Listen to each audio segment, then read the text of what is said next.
Time now for sports on 104.7 The Cave. Here's Ned Reynolds. Mike, the intern Ned Reynolds in the studio, halfway point of the week. I find it odd that the NCAA feels that they need to post one more final ranking. I mean, don't we know who number one is? Well, it's not the NCAA, it's the Associated Press. Okay. And that is their final rankings of football for the year until spring comes around and then summer, and then they start the ratings all over again. No surprise, of course, the number one team is Indiana and number two is Miami. They played for the national championship, so they get the top two. Number three was Ole Miss. That's not a surprise because I thought Mississippi had a very good football team. Matter of fact, their starting quarterback last year, who got replaced in the third game, has transferred to Mizzou. So we'll see what he has. Oregon, number 4, Ohio State, number 5. They're the top 5 teams. Alabama was 9th. Notre Dame finishes in 10th. And Missouri finishes out of the top 25. That's got to be a big disappointment for the Tigers because they did start out well, and they were nationally ranked at one time, but not in the end. And that is what the kids who are in the transfer portal look at, the rankings, and sees who's after them and where they can fit the best. And, well, we'll find out if any of that holds true. Again, it's kind of a moot point because we already know who number one is, and that's all that matters. So everything else is kind of just... what do we got to talk about? Cardinals had a chance to come down and do their rally last week, the Caravan on Friday. How'd that go? Well, the Caravan was great. And, of course, the players, 5 of them, were introduced at the Tournament of Champions, which was good. But up in St. Louis, that's where the major players, that's not to say that, guys like who were all down here, all the players who were down here are not major contributors. They are. But the bulk of the team and the officials all stayed at home for their Fan Fest, which they have up in St. Louis.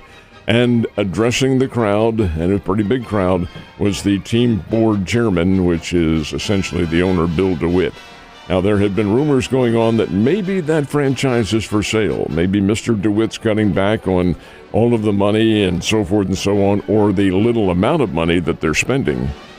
And he said, nope, there are no plans to sell the team, so that's been dispelled. What about the TV deals?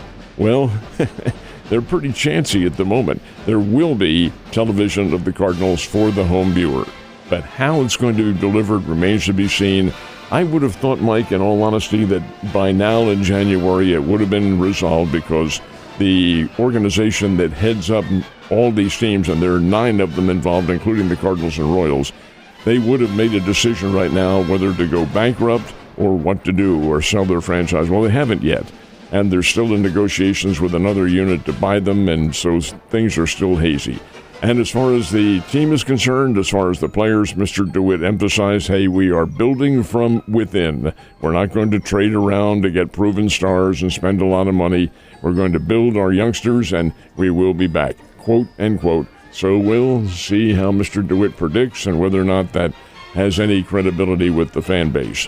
Going to have to spend some money. That's the bottom line, my friend, especially in the Major League these days. So, Blues against the Jets last night and could not get the dub. No, the Blues are having trouble winning on the road. The visiting ice, so to speak. Winnipeg Jets beat them last night 3-1. The Jets have a good team, not a great team. The Blues have one more road game remaining before they come home for a series of games, and that one road game remaining is on Friday when they go to Dallas to play the Stars, and the Stars are pretty good. Stars have one of the better teams in the NHL. So we'll see what happens again. It's hockey, and anything is not a surprise anymore. Incidentally, hockey takes off in mid-February for a couple of weeks, and that's because the players are, not all of them, of course, but many of them are competing for their home nations in the Olympics over in Italy. So the NHL will shut down and then resume, and as a result, the season will go about a week and a half longer than it normally does. Today it was announced 2 new players in the Baseball Hall of Fame, but before you start on who got in, just want to say Mr. Gordon got 1 vote. He did. Which I love, dude. Anyway, go ahead. This ballot that they talk about and that you talk about too, there are actually 3 new ones going in because the third one came in, 5 weeks ago. But be that as it may, you're allowed to be on that ballot when your name is submitted for 10 years. After 10 years, then you're off for the next 6 before you're eligible again. What is essentially is the Old Timers Committee, but they don't call it that anymore. Oh, no. We're touchy-feely and understandable about senior citizens. It's a lot of rubbish, but they call it the Contemporary Era Committee. Okay. It's the Old Timers, folks. Voted in this year was Jeff Kent, who's hardly an old-timer. He retired in 2008. And when he retired, Jeff Kent, one of the classiest of second basemen ever in Major League Baseball. He has hit more home runs than any other second baseman in the history of the game. He has 351 career home runs as a second baseman. He is the Old Timers Committee choice. Now, those who were elected in yesterday, and no surprise, Carlos Beltran, who had 20 years, broke in with the Royals for many years, with the Cardinals for a short time. He was around. He played quite a bit of Major League Baseball, 435 career home runs. And Beltran's interesting because he has overcome that alleged scandal down in Houston. He was part of the sign-stealing group back as a coach on the team. The sign-stealing group where they tapped the trash can to tell the pitcher and the batter what was coming and all that sort of thing. Anyway, he had to pay the price for that. He got canned as the manager of the New York Mets and was never allowed to do that. Anyway, he is in the Hall of Fame. He's a choice, and so is Andrew Jones, who's one of the very best defensive players ever in the game. 17 seasons, mostly with the Atlanta Braves, 10 Gold Gloves, 434 career home runs, and his defense is really what got him in there. So Andrew Jones and Carlos Beltran going into the Hall of Fame along with Jeff Kent, and those ceremonies will be a little bit later on this summer.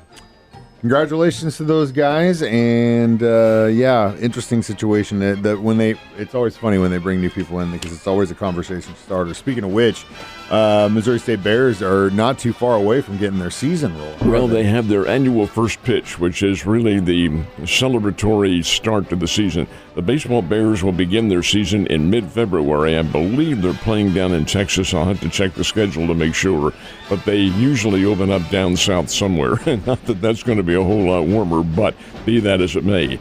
The first pitch celebration will be on Saturday night, January 31st. That's next week, not this coming, but that's next weekend, and it's always a very big deal. All the players are there, all the alums are there, the fans gather, and this year's special guest, and it's interesting that he's here, is Billy Miller. Bill Miller is one of the Bears' all-time greats, a former American League batting champion with the Boston Red Sox. But the next day, Bill Miller is going into the Missouri Sports Hall of Fame, and he's a classy guy. He will be the special guest.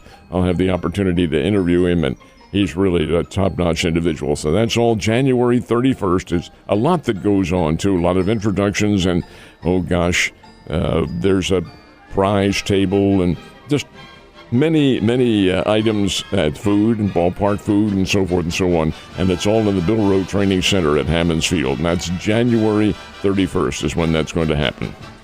And last but not least, we did have some college basketball play last night. We did indeed. Missouri played Georgia, gave Georgia fits, but the Georgia team, which is ranked number 20 in America, just did edge out Mizzou 74-72 up in Columbia.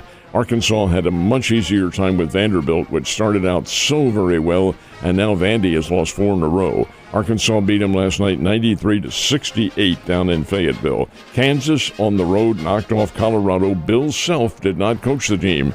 He's in the hospital recovering from a brief illness, says he'll be back Saturday when Kansas plays Kansas State. KU 75, Colorado 69. That was the score out in Boulder, Colorado. And here's the team flying under the radar. In Missouri, St. Louis, the Billikens. They are now 18-1. Went to Pittsburgh last night and beat Duquesne 81-77. Now the Billikens are not. The level of schedule, Mike, is a little bit different. This is the Atlantic Athletic Conference that they play in. And Duquesne, of course, a conference member, not a real good one. But the SLU Billikens are playing very well, and they're ranked 24th in America. So, hey, we wish them a lot of good luck. I wish they'd play the Bears. 81-77, that's a little editorial comment. Love when you get those in, sir. Have a good day.